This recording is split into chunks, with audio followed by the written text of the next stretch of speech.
Salve, salve nação alvinegra, começando mais um vídeo aqui no canal John do Timão. Então se você tá chegando agora, já se inscreve aqui embaixo, deixa o seu like para fortalecer, que hoje é quinta-feira, dia 11 de abril, certo? Temos aí a preparação para o início do Brasileirão nesse fim de semana.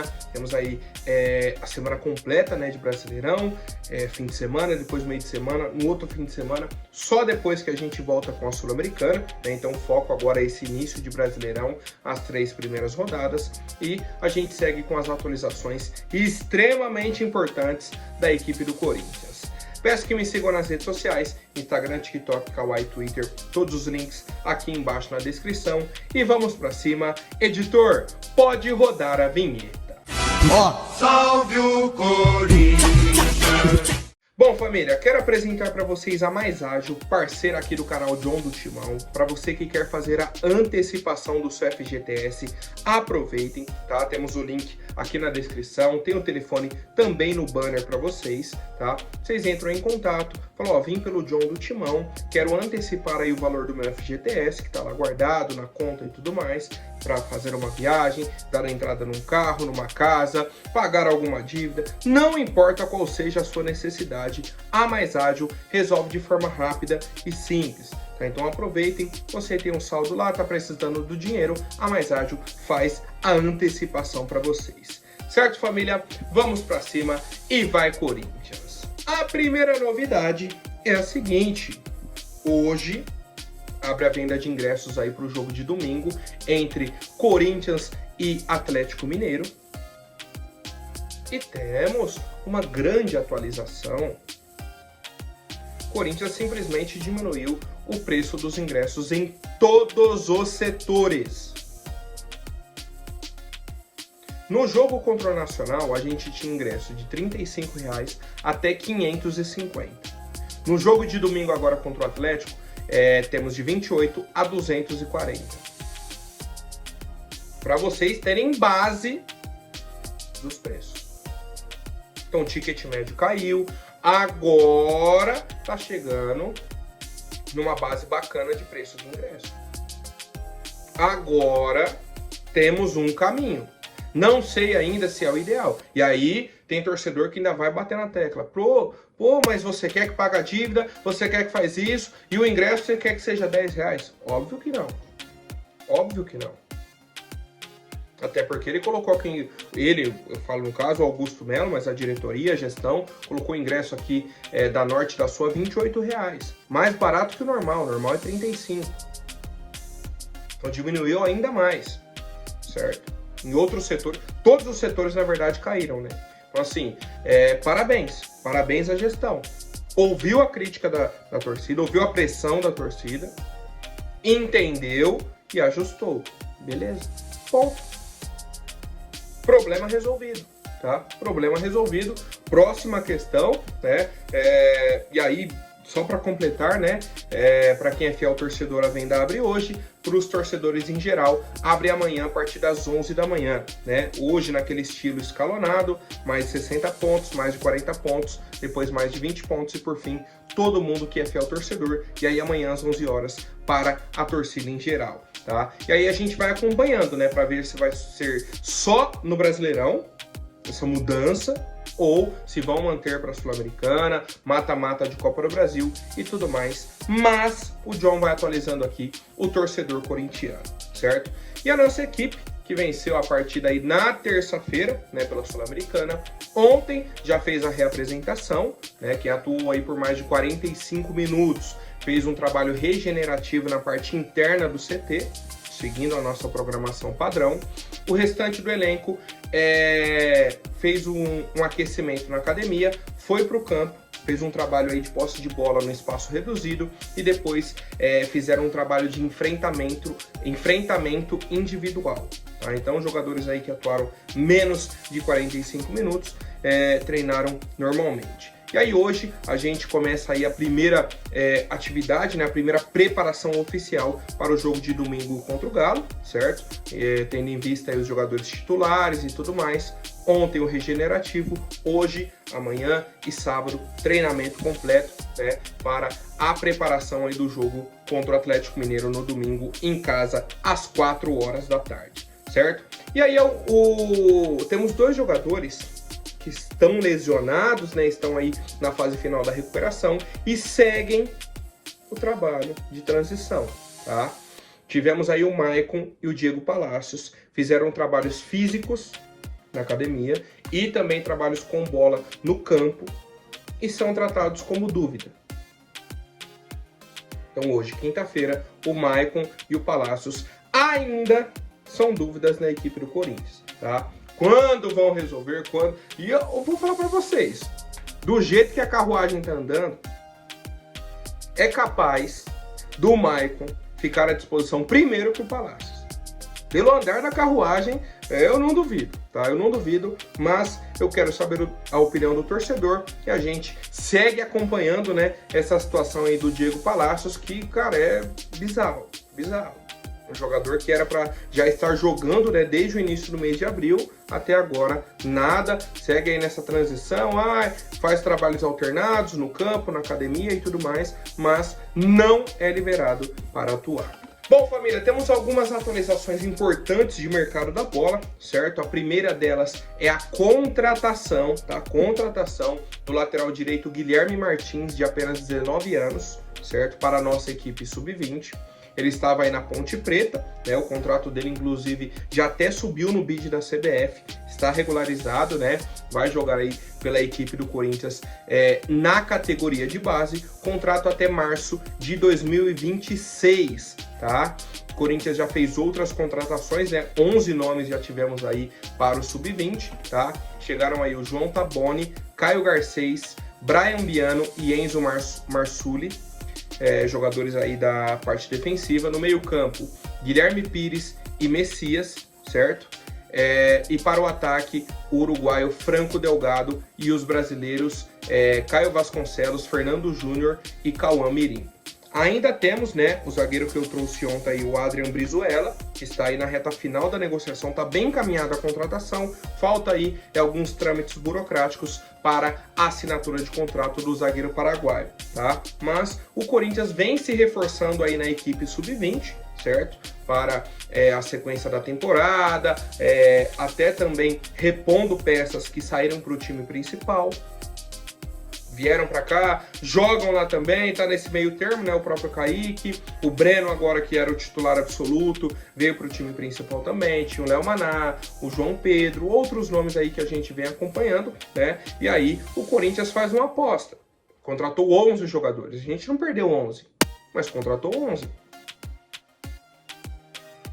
Se desses 11, 3 derem certo, tá ótimo, tá ótimo. Um jogador que der certo, paga todo mundo e sobra. Se 3 derem certo, pô, melhor ainda, tá? Então, o investimento na categoria de base é sempre com um retorno garantido, né? Um retorno garantido no futuro do clube e a gente segue acompanhando, né? Parabéns aí ao Guilherme, tem uma boa sorte aí na carreira dentro do Corinthians, família. Bom, mais atualizações de mercado da bola, certo? O lateral esquerdo Felipe Jonathan, da equipe do Santos, pelo que eu entendi, já foi negociado com o Fortaleza. Ele teve muitos problemas com a torcida do Santos, principalmente aí pelos resultados recentes, a torcida pegando muito no pé. Era quase que o que a gente via com o Juliano, o Gil, o Fábio Santos. Encerrou o ciclo. Encerrou o ciclo. Ah, mas isso encerrou o ciclo. Sabe quando a torcida não aguenta mais o jogador? E o jogador não consegue entregar mais aquilo que a torcida espera? Era a situação do Felipe Jonathan. Foi negociado com o Fortaleza. E aí a informação do portal Meu Peixão, tá? Então o pessoal que cobre a equipe do Santos, trouxe a informação que a diretoria santista consultou a situação do lateral esquerdo Matheus Bidu, da equipe do Corinthians, e vai tentar o empréstimo do atleta no meio do ano. Vamos olhar primeiro o lado do Santos para a gente entender o porquê disso. O Santos chegou aqui, entrou em contato com o Corinthians, queria negociar com seu terceiro lateral esquerdo, sua terceira opção aí. Matheus Bidu, no começo do ano, não era nenhuma opção no elenco, foi reintegrado agora pelo Antônio Oliveira. A gente queria ver se dá para emprestar ele, para jogar a Série B aqui e tudo mais. Beleza, do lado do Santos tá correto. Precisa de um lateral, não tem dinheiro, vem aqui no Corinthians e pede a terceira opção. Agora olhando do lado do Corinthians, temos o Hugo, foi a primeira contratação aí para 2024. O Matheus Bidu, que já havia sido afastado do elenco, foi colocado na lista de transferências. E tivemos a chegada do Palácios. Só que o Palácios machucou, ainda não retornou. O Hugo é o atual titular.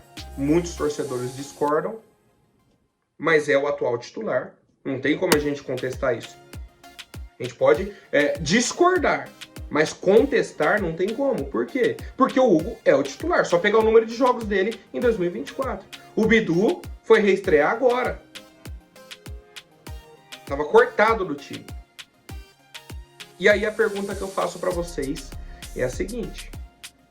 E quando o Diego Palacios retornar? Pensando aí numa possibilidade dele ficar saudável, né? E manter uma sequência de jogos. Pô, vai voltar, vai vestir a camisa e vai jogar. Na teoria, né? Diego Palacios titular absoluto, beleza? O reserva vai ser o Bidu ou o Hugo? Pensando que hoje o titular é o Hugo. Mesmo que o Antônio Oliveira tenha reintegrado o Matheus Bidu, o titular hoje do Antônio Oliveira é o Hugo. Ponto. Então, na lógica, o titular quando recuperar, né, o Palácios. A segunda opção, o Hugo. O Matheus Bidu continua como terceira opção. E aí? Não sei se a solução seria o empréstimo para o Santos. Não sei se isso valorizaria o atleta. Eu, particularmente, não negociaria com a equipe do Santos. O empréstimo do Matheus Bidu pode ser cogitado. Mas, para o Santos, eu não negociaria. Certo? Mas eu quero saber a opinião do torcedor. Inclusive, tem alguns torcedores que já colocam o Matheus Bidu, que o Matheus Bidu deveria ser o titular absoluto da nossa equipe, né, nesse momento, sem o Diego Palacios. Então, a maioria dos torcedores acredito que também não negociaria o Matheus Bidu nesse momento. Bom, família, agora falando sobre outras novidades de mercado da bola, certo? O senhor Fausto Vera concedeu uma entrevista coletiva aí após o jogo contra o Nacional, né? Falou aí do momento que ele tá no clube, que ele tá trabalhando muito para retomar aí o espaço entre os titulares. Jogou na terça-feira, eu falei aqui, tirando o Romero, que fez 2 gols e deu uma assistência, para mim, o cara que fez o time funcionar foi o Fausto Vera, né? Fausto Vera e Wesley ali, os destaques. E o Fausto comentou que tá feliz e tudo mais. E ele trouxe uma situação que aconteceu no início do ano. Vou até pegar a fala completa aqui do Fausto Vera. Sim, desde que eu cheguei, eu estou muito feliz aqui no clube. No início do ano tivemos algumas perguntas sobre outros clubes interessados e decidimos que fico aqui. Então agora eu estou muito feliz aqui, estou trabalhando muito e agora para continuar nesse caminho de vitórias. Cara, eu fiquei pensando sobre a parte que ele fala, e agora eu estou muito feliz. Porque antes ele não estava? Qual era o motivo da sua infelicidade? Porque se for você não jogar, era o nosso motivo também. Certo? Porque quando você entrava em campo, você não estava jogando nada. Sua temporada de 2023 foi assim, ó, absurda de ruim. E não é ruim que, o cara tá tentando e tá errando. Não, você não tentava. A principal reclamação do torcedor corintiano sobre o Fausto Vera era a seguinte. Cara, você olha pra ele, ele não tá nem suado. Você olha pra ele, ele tá olhando também o jogo. Tá assistindo de dentro do campo. Não dá um carrinho, não dá um bote, não acerta um passe. Não faz nada. Não ajuda no ataque, não ajuda na defesa. Então assim, o Fausto traz que no início do ano ele teve algumas perguntas sobre outros clubes interessados e ele decidiu que ficaria no Corinthians. Isso é bizarro, cara, pra mim. Bizarro porque mostra a insatisfação que ele tinha no Corinthians, certo? Tiveram clubes de olho, a gente trouxe aqui, por exemplo, a proposta do Olympiacos da Grécia, que chegou pro Corinthians e o Corinthians recusou. certo? Então assim, com a chegada do Antônio Oliveira, um técnico português, né? O Fausto Vera teve uma nova oportunidade, foi bem. A gente espera o seguinte, Fausto, mesmo que você não seja titular, quando tiver oportunidades, represente, corra, se entregue. É só isso que o torcedor corintiano pede para você. Porque o jogo que você fez terça-feira mostra que você não desaprendeu a jogar bola. Só que você precisa ter vontade dentro de campo. Certo, família? Quero saber a opinião de vocês, né? Acabei até me surpreendendo com essa declaração do Fausto, né? Não me pegou muito bem ele falar que agora eu tô feliz, chegou algumas perguntas e aí decidimos que fico e tudo mais, só agora ele tá feliz. Então isso aí acabou me pegando um pouco pela falta de entrega dele no ano passado, mas seguimos aí com as novidades do nosso Coringão. Bom, família, temos duas notícias, né, que eu queria repercutir aqui com vocês. A primeira é a do Ulisses Costa, né, ele falou ontem aí no programa Jogo Aberto, falou, falam que em termos de investimento vem uma bomba gigantesca para o Corinthians do mundo árabe. Talvez uma grande parceria, mas grande mesmo. Talvez a maior parceria da América, um negócio muito grande. Os caras estavam no jogo analisando. E aí ele completou, o presidente do Corinthians disse que foi apenas uma visita para ver um jogo de futebol, embora eu tenha a informação que vai acontecer uma coisa muito grande no Corinthians em termos de investimento. Essa informação do Ulisses Costa, que investidores árabes estavam na Neoquímica Arena na terça e pretendem fazer um grande investimento no Corinthians. Na sequência, né, à tarde, tivemos a informação do Samir Carvalho falando o seguinte, que a Abide, né, o Abide, é uma empresa chinesa, certo? Empresa aí de carros eletrônicos e tudo mais, sinalizou com uma proposta de 1 bilhão e 200 milhões de reais para comprar o naming rights da Neoquímica Arena e do CT Joaquim Grava. Vocês ouviram bem? É 1 bilhão, com B, 1 bilhão e 200 milhões de reais. 1,2 bilhão de reais. Trocaria o nome da Neoquímica Arena, sairia Neoquímica, né? Poderia entrar Bid Arena, alguma coisa nesse sentido. O nome do CT do Corinthians mudaria também, certo? E aí, qual que é o que impede a evolução desse negócio nesse momento? Que a Bid está passando por uma fusão com outra marca local, com outra empresa. E aí pode ser que mude o nome. Então eles estão aguardando essa fusão para ver se vai mudar o nome, se vai manter, o que vai fazer, para aí sim dar sequência na parceria com o Corinthians. Porque não adianta eles fecharem agora, aí muda o nome da arena, muda o nome disso, faz placa, faz tudo. Daqui a pouco eles fazem uma fusão com a empresa e mudam de nome também. Não vai fazer sentido, tá? Isso é a questão da BID e tudo mais. Agora, vamos falar sobre esse valor. Confesso que eu pensei bastante, viu? Eu pensei muito nesse valor. Hoje temos aí a situação do Corinthians da nossa dívida. A diretoria fala em 1 bilhão e 500 milhões, 1 bilhão e 600, na média, que seria a dívida do Corinthians. Só que temos a questão da dívida do curto prazo e do longo prazo, certo? Temos a dívida do estádio, a dívida de curto prazo e a dívida de longo prazo. Com esses 1 bilhão e 200 milhões, pagaria a dívida do estádio, pagaria a dívida de curto prazo. Ficaria praticamente só a dívida a longo prazo e acho que ainda sobraria um dinheiro. E aí a gente poderia fazer diversas maneiras de investir esse dinheiro. Poderia chegar e já quitar a Neoquímica Arena, ou poderia pegar esse dinheiro e continuar buscando um novo acordo que a diretoria já está buscando. Poderia pegar o dinheiro e falar, de uma vez, vamos pagar tudo isso de dívida, 1 bilhão e 200 milhões. Vai faltar um pouco ainda, só que a nossa dívida vai cair bastante. Vai ficar só dívida de longo prazo. Aí a gente vai ter um respiro. Só que na teoria você não vai ter dinheiro em caixa. Ou você pode fazer o seguinte, paga uma parte do estádio, né, uma boa parte, paga praticamente toda a dívida de curto prazo. Você vai ficar ainda com a dívida de longo prazo, um pedaço da dívida do estádio, né, a depender deste novo acordo que estão buscando, mas teria dinheiro em caixa para investir no time, para investir em tecnologia, para investir em categoria de base. A gente falou sobre o projeto com o Marcelinho, o pessoal, pô, mas é caro fazer uma peneira em cada estado do Brasil. Eu sei que é caro, só que de 1 bilhão e 200 milhões de reais.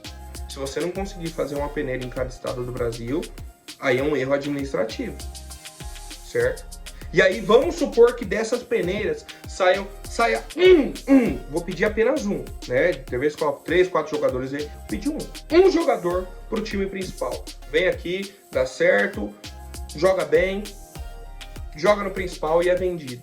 Vamos colocar um valor relativamente baixo para a Europa, 8 milhões de euros. Não é nenhuma grande venda aqui no futebol brasileiro. A gente vendeu zagueiro mais caro que isso. Vamos colocar 8 milhões de euros. Vamos dar mais de 40 milhões de reais. Esse dinheiro não cobre a despesa de todas as peneiras no Brasil? Com 40 milhões de reais você não faz uma peneira em cada estado do Brasil? Vocês estão entendendo por que é tão rentável? E aí, com uma peneira em cada estado do Brasil, a gente não vai trazer só um jogador. Você já vai ter o alojamento da base, você vai dar oportunidade para muitos jogadores, muitos. E aí você pode lançar o cara, vende. Não precisa ser o Messi da vida, o Cristiano Ronaldo, o Pelé, o Maradona. Não vai ser o melhor do mundo. Não é o melhor do mundo que sai aqui todo dia. Não. Mas é um lateral direito, é um goleiro, é um lateral esquerdo, é um primeiro volante, é um centroavante. Não necessariamente vai ser no mais alto nível, mas é um cara que pode jogar a Série B, beleza, você vende ele barato, 2, 3 milhões de reais, 4, 5, aí você vende outro mais caro, 15, 20 milhões de reais, aí você vende outro mais caro, 40 milhões de reais, você vende o outro, 70 milhões, 100 milhões, uma hora aparece, tá? Então assim, 1 bilhão e 200 milhões na conta, cara, eu até evito de ficar pensando, porque é tentador. É uma realidade assim que mudaria o patamar de forma inenarrável, tá? Então a gente segue acompanhando, temos aí essas situações aí de naming rights do CT, falei que a empresa poderia fechar também junto com o naming rights da Arena, é uma grande possibilidade e a gente está acompanhando. Mas são negociações extremamente gigantes, né? Gigantes, e eu quero saber a opinião do torcedor. Certo, família? O que vocês fariam? Qual seria a prioridade se o Corinthians hoje recebesse 1 bilhão e 200 milhões de reais na conta? Por hoje é isso. Amanhã eu volto com mais novidades. Até mais. Um forte abraço e vai Corinthians!